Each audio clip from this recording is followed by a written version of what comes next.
Hello friends, welcome to safety Gyan course. एक बार फिर से आप सभी का हमारे चैनल में स्वागत है। हम लेके आ चुके हैं एक नया वीडियो एक नई वैकेंसी के ऊपर। तो आइए देखते हैं वैकेंसी कहाँ आई हुई है, कैसे अप्लाई करना है, क्या डिटेल्स मांगी गई हैं और सारी रिलेटेड चीज़ें। तो इस वीडियो में जिस वैकेंसी के बारे में हम बात करने वाले हैं वो वैकेंसी है डिप्लोमा इंजीनियर और डोमेन रहेगा सेफ्टी। और ये आई हुई है इंडियन ऑयल कॉरपोरेशन लिमिटेड मतलब कि IOCL में। और इस फॉर्म को लास्ट डेट जो है अप्लाई करने की वो है 3/9/2026 मतलब 3 सितंबर जो है इसकी लास्ट डेट है। तो देखिए जो वैकेंसी है ये diploma engineer in grade E0 की वैकेंसी है, सेफ्टी डोमेन में है। और कॉमन CBT पेपर जो होगा कंप्यूटर बेस्ड टेस्ट वो सेफ्टी के ऊपर होगा। और इसमें जो क्वालिफ़िकेशन मांगी गई है वो है डिप्लोमा 3 इयर्स इन इंजीनियरिंग, 3 साल का डिप्लोमा होना चाहिए और मार्क्स उसमें 65% होने चाहिए OBC जनरल EWS के लिए और SC ST के लिए 55% मार्क्स। और इसके साथ ही डिप्लोमा होना चाहिए इंडस्ट्रियल सेफ्टी का, 1 साल से लेस का नहीं होना चाहिए। Recognised institute, department of technical education या बोर्ड ऑफ टेक्निकल एजुकेशन किसी स्टेट गवर्नमेंट से रिकॉग्नाइज्ड होनी चाहिए। इसके अलावा देखिए आप जो डिसिप्लिन आपका डिप्लोमा सर्टिफिकेट होगा वो इन डिसिप्लिन्स में है। जो diploma in engineering in following discipline, chemical है, chemical engineering, chemical technology, ABCDO। आप देख सकते हैं ये MMNNO यहाँ तक की जो वैकेंसी ये जो हैं स्ट्रीम, अगर आपने इसमें डिप्लोमा किया है तो आप उसमें अप्लाई कर सकते हैं। जो लिस्टेड नहीं है और वैसा कुछ कोर्स किया है आपने तो वो एलिजिबल नहीं होगा। और इसके लिए देखिए एक नोट है जो कि ये हजार्डस फैक्ट्री में जॉब करना है आपको, इधर उधर साइट विजिट्स और सारी चीज़ें हैं। तो ये जॉब जो है ये फिजिकली चैलेंज्ड कैंडिडेट्स के लिए नहीं है। अब डिप्लोमा इंजीनियर के लिए देखिए sandwich diploma course with industrial training as a part of the course with no break shall be considered eligible. उसको कंसिडर किया जाएगा अगर पीरियड ऑफ ट्रेनिंग उसके बीच में ही है। डिप्लोमा अगर आपने 10th-12th के बाद किया है या ITI के साथ में आपने 2 साल का डिप्लोमा किया है तो वो भी कंसिडर किया जाएगा, लेकिन वो परसेंटेज ऑफ मार्क्स के बेसिस पे, मतलब आप मेरिट में आएंगे तो जो इनकी क्राइटेरिया है 65% उतना होना चाहिए। सेफ्टी E0 देखिए आपका डिप्लोमा जो है इंडस्ट्रियल सेफ्टी कोर्स का होना चाहिए, 1 साल का, मिनिमम 1 साल का, और उससे कम का नहीं होना चाहिए। रिकॉग्नाइज्ड इंस्टीट्यूट से होना चाहिए।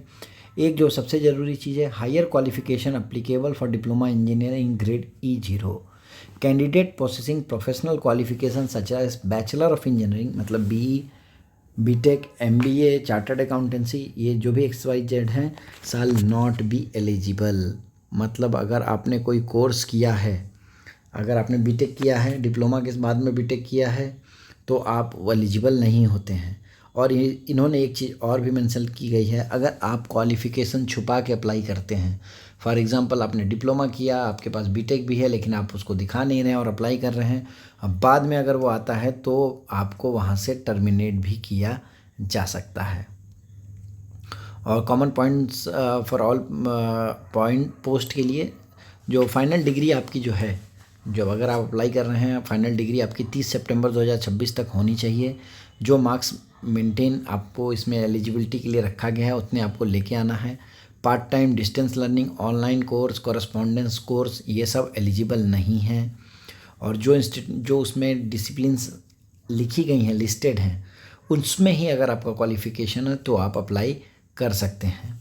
और आप देख सकते हैं degree diploma awarded by institute must have an equivalence from the association of Indian university AIU UGC candidates होने चाहिए।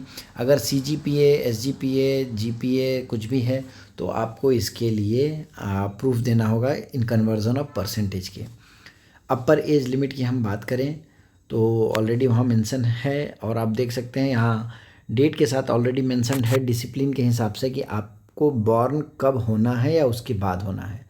तो डिप्लोमा इंजीनियर के लिए अगर हम बात करेंगे बॉर्न ऑन और आफ्टर, तो अगर आप जनरल कैंडिडेट हैं और आप देख सकते हैं नॉन PWBD के लिए, जो कि हमारी पोस्ट नॉन PWBD है, तो जनरल के लिए आपको 1 जुलाई 2000 के बाद बॉर्न होना है।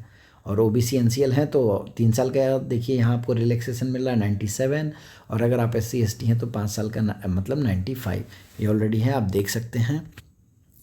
और इम्पॉर्टेंट डेट्स की अगर हम बात करें तो देखिए फॉर्म जो है 14 अगस्त से ऑलरेडी अप्लीकेशन चालू हो चुके हैं।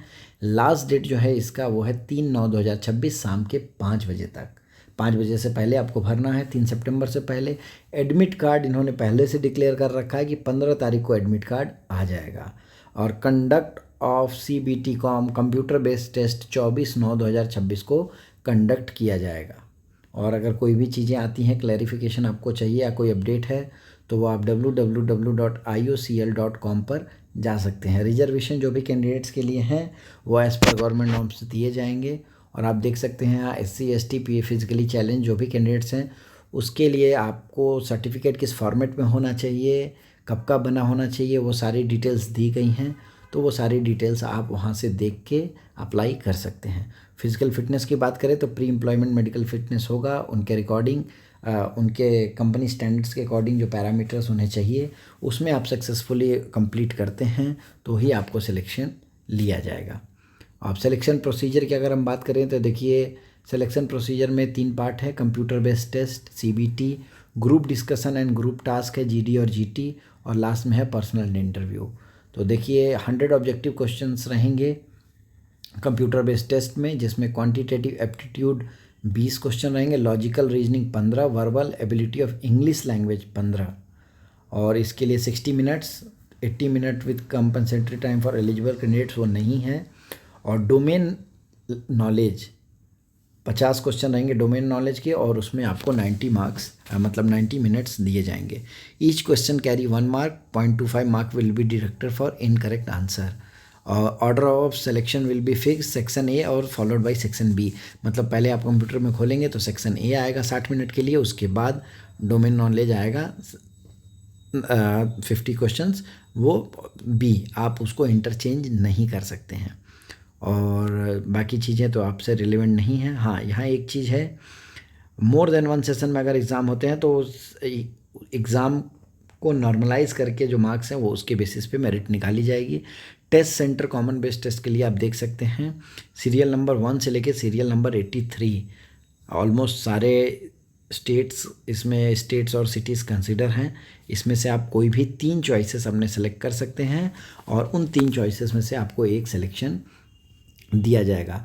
Syllabus for computer based test will be uploaded on our website along with the detailed advertisement के साथ में इसका सिलेबस भी वहाँ अपडेट किया गया है। शॉर्ट लिस्टिंग प्रोसीजर जो है वो आप देखिए, कॉमन बेस्ड टेस्ट होगा जो सबसे ज़्यादा रहेगा, आपको उसके लिए GD GT PI के लिए कॉल किया जाएगा, और उसके साथ ही आप percentage overall 45% section A plus section B to qualify करना है। मतलब अगर 45% in each section A and B with minimum 45% marks overall, मतलब हर सेक्शन में 40% और ओवरऑल 45% मिनिमम आपका होना चाहिए। और सिमिलरली SC ST के लिए भी और फिजिकली चैलेंज के लिए भी यहाँ चीज़ें मेंशन हैं, वो आप देख सकते हैं। डॉक्यूमेंट रेडीनेस आप देख सकते हैं, आपके पास सारी चीज़ें होनी चाहिए। रिलेवेंट डॉक्यूमेंट्स, आपका address proof, Aadhaar card, PAN card, date of birth, 10th के सर्टिफिकेट, डिप्लोमा के सर्टिफिकेट्स, और आपके एक्सपीरियंस सर्टिफिकेट्स अगर हैं तो वो भी, और वो आप सारी चीज़ें देख सकते हैं। देखिए यहाँ इन्होंने एक चीज़ मेंशन किया है, candidates are advise to create a DigiLocker account and keep there relevant documents updated therein. और आप डिजी-लॉकर में, मतलब इन्हें सलाह दिया जा रहा है कि आप डिजी-लॉकर में सारे डॉक्यूमेंट्स को वहाँ रखेंगे। आपको सारे जो कास्ट सर्टिफिकेट हैं या आप जो भी बेनिफिट आप लेना चाह रहे हैं वो आपको प्रूव करना होगा। और आप यहाँ देख सकते हैं वेटेज की अगर हम बात करें तो 85% वेटेज दो दिया जाएगा, वो दिया जाएगा CBT के लिए, 5% रहेगा GD एंड GT के लिए, और मिनिमम पासिंग मार्क्स भी वहाँ दिए गए हैं 40, और पर्सनल इंटरव्यू का 10% वेटेज रहेगा और मिनिमम पास मार्क्स रहेगा 40। मतलब 10 में से अगर आप चार नंबर लाते हैं तो आप पास होंगे, और उससे कम लाएंगे तो आप फेल कर दिए जाएंगे, और वेटेज जो रहेगा वो 10 मार्क्स का है। और आप देख सकते हैं एप्लीकेशन का रजिस्ट्रेशन प्रोसेस करने के लिए देखिए पहले आपको रजिस्ट्रेशन करना होगा, और registration before applying online candidate should, before registration आपके पास देखिए फ़ोटोग्राफ होना चाहिए 4.5x3.5 अप्रैल में लिया हुआ, सिग्नेचर होना चाहिए ब्लैक इंक से, लेफ्ट थंब इम्प्रेशन होना चाहिए। ये सारी चीज़ें आप देख सकते हैं, ये सारी चीज़ें आपके पास email ID, मोबाइल नंबर, ये सारी चीज़ें पहले होनी चाहिए। उसके बाद आप क्या करेंगे, ऑनलाइन अप्लाई करेंगे www.iocl.com में। वहाँ जाने के बाद अप्लाई ऑनलाइन का सेक्शन आएगा, आप वहाँ जाना है, आपको सारी डिटेल्स वहाँ सेव करनी है, सेव एंड नेक्स्ट करते हुए जाना है। रजिस्ट्रेशन करने के बाद आप इसको भरना स्टार्ट करेंगे, सेव एंड नेक्स्ट, और फिर जो भी रिक्वायर्ड डॉक्यूमेंट्स हैं आपको अपलोड करने के लिए, फ़ोटो, सिग्नेचर और आपका scanning of upload of photograph and signature 8.2 clause के तहत वो आप फिल करेंगे, कंप्लीट रजिस्ट्रेशन करेंगे। उसके बाद आप पेमेंट में जाएंगे, पेमेंट को क्लिक करके ऑनलाइन पेमेंट करेंगे। और आप देख सकते हैं लिंक टू अप्लाई ऑनलाइन यहाँ दी गई है। आप iocl.com/latest-job-opening ऑन www.iocl.com में वीडियो के अंत में हम आपको दिखाएंगे कि आपको कहाँ से वो अप्लाई करना है। और डॉक्यूमेंट स्कैन एंड अपलोड के लिए भी सारी डिटेल्स दी गई हैं, वो आपको पढ़ लेना है, उसको हम डिस्कस नहीं करने जा रहे हैं। ऑनलाइन फ़ीस आपको पेमेंट करनी है, और पेमेंट की जो नॉन रिफंडेबल फ़ीस है वो है 1000 plus GST as applicable. Download of call letter आप वहाँ की वेबसाइट से डाउनलोड कर सकते हैं, ऑलरेडी डेट मेंशन की गई है। अगर आप लेट रिपोर्ट करते हैं तो आपको अलाउ नहीं किया जाएगा एग्ज़ाम में। आइडेंटिटी वेरिफिकेशन के लिए आपने जो फ़ोटो प्रूफ उसमें लगाई है, सच एस आधार कार्ड, पैन कार्ड, वो सारी चीज़ें आपको वहाँ लेके जानी पड़ेगी। और अगर आप ऑलरेडी किसी पब्लिक सेक्टर गवर्नमेंट जॉब में जॉब कर रहे हैं तो आपको NOC के थ्रू ही जाना है, अदरवाइज़ आपको फाइनल सिलेक्शन नहीं दिया जाएगा इंटरव्यू के टाइम में। Selected candidates working in private organization will have to submit proof of acceptance of resignation from their current employer। अगर आप प्राइवेट में जॉब कर रहे हैं तो आपने रेजिग्नेशन जो दिया है उसका एक्सेप्टेंस, या फुल एंड फाइनल की बात करें तो आपका रिलीविंग लेटर जो है वो वहाँ आपको प्रोड्यूस करना होगा। Nature and placement of job की अगर हम बात करें तो देखिए, डिपेंडिंग अपॉन द रिक्वायरमेंट आपको कहीं भी किसी भी selection plant, unit, department, division में या जॉइंट वेंचर कंपनीज़ में आपको पोस्ट किया जा सकता है। डिप्लोमा इंजीनियर को देखिए रिफाइनरी में दिया जा सकता है, मार्केटिंग में दिया जा सकता है, पाइपलाइन में दिया जा सकता है, बिजनेस डेवलपमेंट में दिया जा सकता है, और भी सारी चीज़ें दी गई हैं। और आपको जो सिलेक्शन डेट रहेगा, ज्वाइनिंग डेट एंड टाइम दिया जाएगा, उस पर ही आपको वहाँ रिपोर्ट करना है। और देखिए, अगर हम सैलरी की बात करें तो E0 30,000 बेसिक सैलरी है, पे स्केल 30,000 से 1,20,000 का रहेगा, और अप्रॉक्सीमेट CTC जो आएगा वो आएगा आपका 11.1 lakhs। In addition to the basic pay they will receive dearness allowance and other allowances such as HRA subsidise housing accommodation अगर रहता है, gratuity, medical facility, contributory provident fund, पर group personal accident insurance scheme, leave encashment, LTC, और भी बाकी सारी चीज़ें आप देख सकते हैं। इसके अलावा PRP, सर्विस बॉन्ड। देखिए, एक ज़रूरी चीज़ है, अगर आपका सिलेक्शन होता है तो आपको मिनिमम 3 साल के लिए कंपनी को सर्व करना होगा, और इसके लिए आपको E0 कैटेगरी में 2 लाख रुपीज़ का बॉन्ड सबमिट करना होगा। Candidate who attend CBT will be reimbursed. SC/ST candidate हैं अगर आप और CBT अटेंड करते हैं तो आपको 3rd AC का टिकट रिम्बर्समेंट किया जाएगा। और जो ग्रुप टास्क और ग्रुप डिस्कशन के लिए पर्सनल इंटरव्यू के लिए आते हैं तो उनको 2nd AC का टिकट का जो फेयर है वो रिम्बर्स किया जाएगा। अगर आपकी कोई भी क्वेरी है तो आप https.cgrs.ibps.in, मतलब IBPS ही सारा इसका प्रोसेसिंग और सारा इसका एग्ज़ाम कंडक्ट कराने वाला है। अब देखिए, हम बात करते हैं, ऐसे आपने ओपन किया iocl.com, लेटेस्ट जॉब ओपनिंग्स में आप जाएंगे, आपके सामने पेज ओपन होके आ रहा है, recruitment of executive in Indian Oil Corporation through CBT 2026। आप देख सकते हैं, click here to apply online, click here to read detailed advertisement, click here for details of vacancy for executive और syllabus for general aptitude, domain knowledge, सारी चीज़ें आप देख सकते हैं ऑलरेडी मेंशन हैं। आपको जाना है क्लिक हियर टू अप्लाई। जैसे ही आप क्लिक हियर टू अप्लाई में जाते हैं और आपके सामने एक पेज ओपन हो रहा है, यहाँ से जाने के बाद आप देख सकते हैं क्लिक हियर टू अप्लाई में आपको यहाँ जाना है, और सारी चीज़ें आपको वहाँ जाके फिलअप करने के बाद सबमिट करना है। तो दोस्तों देखिए, ये इसमें जो एडवर्टीज़मेंट आई है डिटेल वो काफ़ी लंबी है, हमने काफ़ी चीज़ें कवर की हैं, पर स्टिल हम आपसे रिक्वेस्ट करते हैं कि फॉर्म भरने से पहले एक बार एडवर्टीज़मेंट को डिटेल में ज़रूर पढ़ें। हमारे चैनल से जुड़े रहने के लिए और वीडियो पूरा देखने के लिए आप सभी का बहुत बहुत धन्यवाद।